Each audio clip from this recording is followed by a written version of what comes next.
Est-ce un crime d'être un peu en surpoids? Pour éviter les moqueries des autres, il a l'habitude de porter des écouteurs anti-bruit pendant les repas, mais malgré tout, ces personnes ne cessent de le harceler. Face à cela, Foss choisit de rester calme et de s'éloigner, mais cela n'empêche pas les attaques de se poursuivre. Pire encore, certains le menacent de le rendre la vie encore plus difficile le lendemain. Et en effet, le jour suivant, leurs moqueries deviennent de plus en plus cruelles. La dernière fois que tu t'es douché, c'était quand? L'an 2000. À peine ces mots prononcés, il l'attrape brutalement et l'entraîne dans la salle de bain.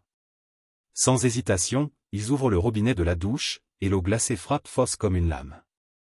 Lui, sans un mot, endure cette humiliation, sans jamais se rebeller. Le lendemain, son supérieur, soucieux de la situation, cherche à savoir si Foss est victime de harcèlement. Mais celui-ci hésite à répondre, partagé entre sa bonté innée et la préservation de son peu de dignité. Il répond calmement, évitant de trop s'étendre sur le sujet.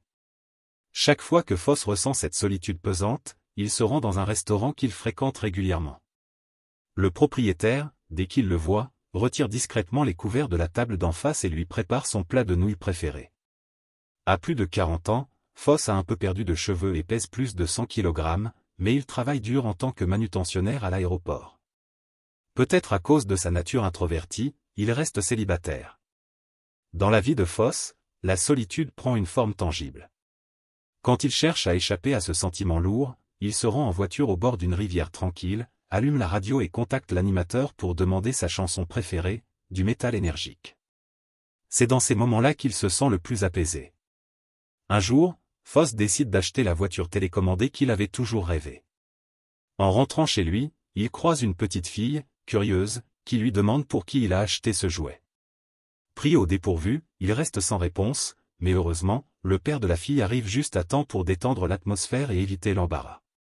Un peu plus tard, Foss se retrouve dehors, sous la neige, seul et serein, loin des regards, où il peut enfin exprimer sa pureté et sa gentillesse. Le froid glacial d'Islande peut transpercer les os, mais pour lui, c'est un moment de paix recherché. Foss, un passionné de mécanique, bricole souvent et modifie des voitures. Il adore aussi préparer des repas et se plonge dans des simulations de batailles historiques. Ce hobby particulier l'a lié à son unique ami, un homme marié, avec des enfants, une vie heureuse et stable, quelque chose que Foss admire, tout en ressentant une pointe de jalousie. Un jour, son beau-père, en dérangeant son jeu de plateau, lui reproche de passer trop de temps avec ses passe-temps futiles. Selon lui, Foss devrait sortir et profiter de la vie, mais il ne comprend pas que chacun a ses propres passions. Un petit bateau peut ne pas affronter les vagues d'une mer déchaînée, mais il peut toujours écouter les murmures d'un ruisseau, tout comme chacun a sa place dans le monde. Pour son anniversaire, sa mère lui prépare un gâteau, mais son beau-père, lui offre une casquette pour cacher son apparence et l'inscrit à un cours de danse, espérant qu'il pourra ainsi se faire de nouveaux amis. Mais au fond, il veut juste qu'il sorte de la maison. Foss, habitué à la bienveillance de sa mère, n'a jamais vraiment pris soin de son apparence. Lorsqu'il entre dans la salle de danse, vêtu d'un costume trop formel, il se sent complètement décalé et, submergé par l'anxiété sociale, s'enfuit discrètement. De retour dans sa voiture, il trouve enfin un peu de réconfort, en écoutant la musique douce à la radio, bien que ce soit le métal qui, au fond, lui procure le plus de sérénité. Comme à son habitude, Foss demande une chanson. À ce moment-là, les flocons de neige tombent en tourbillonnant sur les vitres de sa voiture, une tempête de neige imprévue arrive. Les gens de la classe de danse se précipitent pour rentrer chez eux. Une femme marche lentement vers la voiture de Foss, espérant obtenir un lift. « Tu peux me déposer ? Je suis juste à côté. » D'accord. C'est la première fois qu'une femme s'assoit à côté de lui, mais l'attitude réservée et l'apparence de Foss la font penser qu'il est un peu étrange. Foss, un peu embarrassé, lui explique la situation, et après avoir écouté, la femme se sent un peu plus rassurée. En guise de remerciement, elle lui promet de le prendre sous son aile la semaine suivante à la salle de danse. Foss ne refuse pas, mais il ne dit pas vraiment oui non plus. Lorsqu'elle descend de la voiture, il lance avec un sourire « Merci de ne pas m'avoir tué ». Elle lui répond en riant, et alors qu'elle s'éloigne, une vague d'espoir naît dans le cœur de Foss. Un autre jour, après le travail, Foss rentre chez lui et trouve la petite voisine enfermée dehors, ayant oublié ses clés. Touché par sa situation, il décide de l'inviter chez lui et lui prépare un délicieux chocolat chaud avec des petits pains. Leur moment ensemble est surprenant de douceur et de complicité. L'atmosphère est chaleureuse et agréable. Bien que la plupart des jouets chez Foss soient plutôt masculins, la petite fille ne semble pas s'en soucier. Elle est fascinée par le terrain de jeu militaire de Foss et lui pose de nombreuses questions sur les détails. Elle est la première personne à écouter ses histoires sur ses batailles, peut-être même la dernière. Mais quand le père de la petite arrive pour la récupérer, il ne lui adresse même pas un mot de remerciement. Dans ses yeux, Foss, tant au niveau physique qu'âme, est perçu comme une personne étrange. Le lendemain, la petite fille vient frapper à la porte de Foss, elle semble maintenant le considérer comme un ami. Cependant, certaines de ses questions innocentes le mettent mal à l'aise, ses mots perçant profondément Foss comme des aiguilles. Il apprend aussi que son père considère Foss comme un monstre, lui conseillant de rester loin de lui. Malgré cela, la petite fille ne semble pas y prêter attention. Le soir, Foss se prépare pour son cours de danse, et sa mère, surprise de le voir ainsi habillé, le regarde avec étonnement. Lors du cours, Foss fait de son mieux pour suivre le rythme, secouant son corps massif, mais il se fait plusieurs fois réprimander par l'instructeur. À chaque fois, cependant, Sufen lui adresse un sourire encourageant, ce qui lui donne une énergie nouvelle et rend la classe beaucoup plus agréable. Après le cours, Sufen, ayant envie de prolonger la soirée, le suit au restaurant habituel de Foss. Cette fois, il n'est plus seul, et le propriétaire du restaurant les regarde avec un sourire en coin, offrant même un plat supplémentaire. Après le repas, Foss l'emmène à la mer, où ils discutent tranquillement dans la voiture. Il lui demande s'il y a une chanson qu'elle aimerait écouter, et, à sa grande surprise, elle choisit une musique douce, très différente de son métal habituel. Pour elle, il est prêt à faire un compromis. Le présentateur de la radio, amusé par le contraste, lui pose des questions pleines de sous-entendus, mais Foss, complètement naïf, répond sans se rendre compte du ton moqueur. Sufen entend tout cela, mais au lieu de se sentir gênée, elle est amusée par sa maladresse charmante. L'atmosphère devient de plus en plus chaleureuse et, à la fin de la soirée, elle l'invitait chez elle pour un thé, mais Foss, n'aimant pas vraiment cela, décline poliment. Sufen propose alors un café, mais Foss répond qu'il n'a pas soif.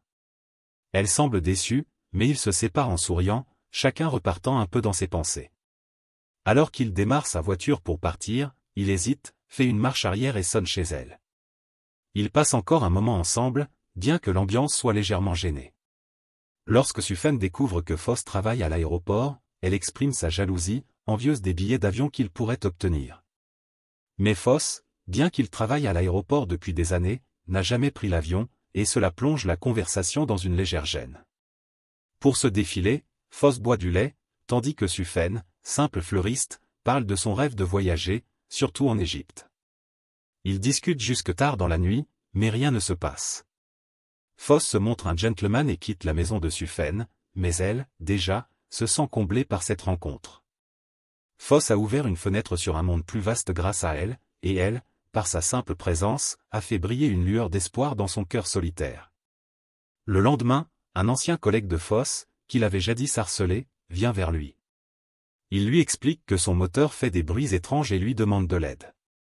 Foss, sans rancune, accepte de réparer la voiture, et, peut-être par remords, son collègue s'excuse pour ses anciennes moqueries, admettant qu'il avait été trop cruel. Sufen l'invitait chaleureusement à une fête ce week-end, mais Foss, incertain, lui répond qu'il doit y réfléchir. Après le travail, Foss rend visite à un ami pour partager ses préoccupations concernant Sufen. Son ami lui explique que si Sufen l'a invité chez elle pour un thé, c'est sûrement qu'elle est intéressée, car c'est une approche typique de la rencontre amoureuse. Foss, tout à coup, prend conscience de la situation. Pour avoir une chance de se rapprocher d'elle, il décide de prendre les choses en main. Le lendemain, il se rend dans une agence de voyage et réserve 2 billets pour l'Égypte. Plein d'enthousiasme, il se dirige ensuite vers le magasin de fleurs où Sufen travaille. Cependant, le propriétaire de la boutique lui apprend que Sufen a été licencié. Foss, déterminé, part alors en voiture pour surveiller l'entrée de la maison de Sufen, et là, il la voit descendre d'un camion poubelle. Il découvre qu'elle travaille maintenant dans un centre de traitement des déchets. Peut-être qu'elle trouve ce travail honteux, ce qui expliquerait pourquoi elle ne lui a pas dit la vérité. Lorsque Foss sonne à sa porte, Sufen semble surprise de le voir. Apparemment gênée par sa situation, elle le refuse froidement. Avant même que Foss n'ait pu s'expliquer, elle lui ferme la porte au nez. Dévasté mais toujours attaché à elle, Foss hésite un instant, puis appuie à nouveau sur la sonnette. Il lui dit qu'il a réservé un voyage pour l'Égypte et qu'il aimerait l'emmener. Mais Sufen lui répond d'un ton détaché, lui expliquant qu'il a du mal à comprendre la nature de leur relation. Elle lui avoue qu'elle le considère comme un bon homme, mais qu'elle n'a pas d'autres sentiments pour lui. Cette déclaration agit comme un seau d'eau froide sur Foss. Ce qu'il pensait être une histoire naissante n'était qu'un rêve unilatéral de sa part. Après ce rejet discret mais douloureux, Foss se rend à une fête organisée par des collègues. Au début, l'atmosphère de la fête est agréable, pleine de rire et de joie. Mais en cours de soirée, l'un de ses collègues fait venir une danseuse, ce qui brise totalement l'harmonie. Foss, dégoûté, souhaite quitter la fête, mais il se fait empêcher par ses collègues. L'un des amis de ce dernier essaie même de le pousser dans une chambre, tentant de le forcer à accepter cette distraction vulgaire. Cette fois, Foss n'accepte plus de se taire et décide de défendre son honneur. Après tous ces revers émotionnels, il se sent complètement épuisé, aussi bien physiquement que mentalement. Cherchant du réconfort, il décide de sortir pour prendre l'air. La petite fille de ses voisins, enthousiaste, lui demande si elle peut l'accompagner. Foss, sans trop y réfléchir, accepte. Ils partent ensemble à la mer, un endroit familier pour Foss, où les montagnes se dressent majestueusement et la mer s'étend à perte de vue. La brise marine semble apaiser son cœur solitaire, mais la petite fille, elle, ne ressent rien de tout cela. Ne pouvant apprécier la tranquillité de la nature, elle demande vite à rentrer chez elle. Ils retournent donc chez elle, mais à leur arrivée, ils trouvent des policiers qui les attendent. Le père de la petite fille, affolé par sa disparition, avait porté plainte. Dès qu'il voit sa fille revenir avec Foss, il se précipite pour l'accuser sans raison. Cette confrontation violente prend Foss de court, et il ne peut qu'accepter les reproches injustifiés, la tête baissée. Il s'excuse sans cesse, bien que tout cela soit un malentendu. Cependant, il est emmené au poste de police pour être interrogé. Heureusement, le policier en charge de l'affaire, après avoir écouté la conversation, comprend la nature bienveillante de Foss et le libère rapidement. Mais même après cela, Foss se retrouve rejeté par la communauté.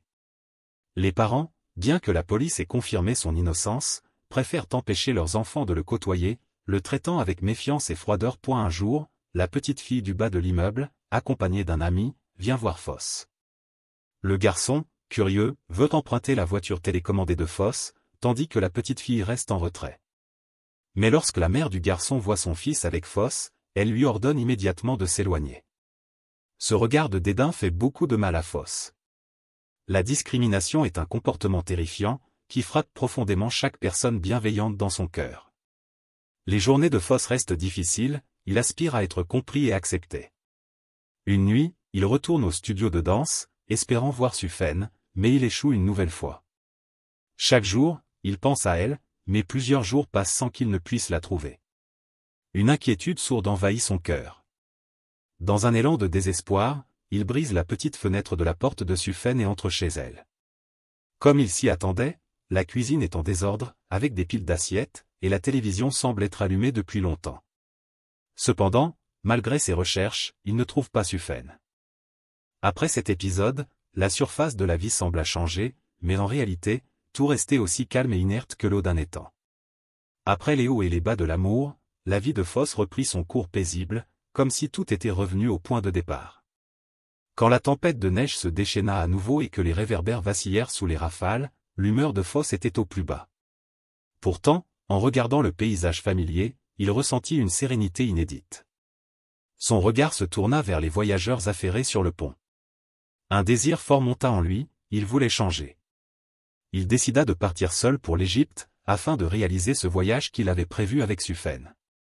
Avant de partir, il acheta le magasin que Sufen rêvait d'ouvrir, puis, avec l'aide de ses amis, il le rénova. Lorsque la dernière vitre fut installée, Foss, satisfait, quitta cet endroit qui allait bientôt prendre une nouvelle vie. Il déposa doucement la clé du magasin dans la boîte aux lettres de Sufen, puis referma lentement le couvercle, comme pour mettre un point final à cette époque de sa vie. Retour à l'aéroport. Foss se tenait sur le pont d'embarquement, prêt à franchir le premier pas de son nouveau chapitre de vie. Le bruit des moteurs de l'avion résonnait, et à cet instant, il trouva la direction qui lui convenait. En se retournant, il aperçut l'endroit où il avait travaillé auparavant, les souvenirs défilant comme un film dans son esprit. Mais, étrangement, il se sentait serein. Lorsque l'avion décolla, Foss, d'habitude si stoïque, esquissa un sourire de satisfaction. Il savait que son nouveau voyage commençait, un voyage où les possibilités étaient infinies. Dans une époque où l'apparence physique est si valorisée, l'obésité et la beauté jugées imparfaites semblent être les critères les plus sévères de jugement. Cette forme de préjugé engendre une tristesse difficile à exprimer. Pourtant, le Foss du film incarne une autre vision de la vie. Bien que la vie ne lui ait pas fait de cadeaux, il possédait un cœur chaleureux, toujours tourné vers un avenir coloré et radieux. Il avait été ce personnel au sol maltraité, puis un port d'attache pour Suffen, un travailleur acharné dans la décharge, avant de devenir ce voyageur explorant le monde à bord d'un avion.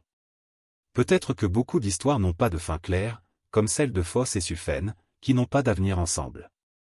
Mais certaines personnes traversent nos vies et nous aident à devenir une version plus mature de nous-mêmes. Merci d'avoir suivi cette vidéo jusqu'à la fin. Si tu as apprécié ce contenu, n'oublie pas de liker, de t'abonner et de partager avec tes amis pour ne rien manquer des prochaines vidéos. Ta fidélité et ton soutien sont vraiment appréciés. À très bientôt pour de nouvelles aventures et réflexions.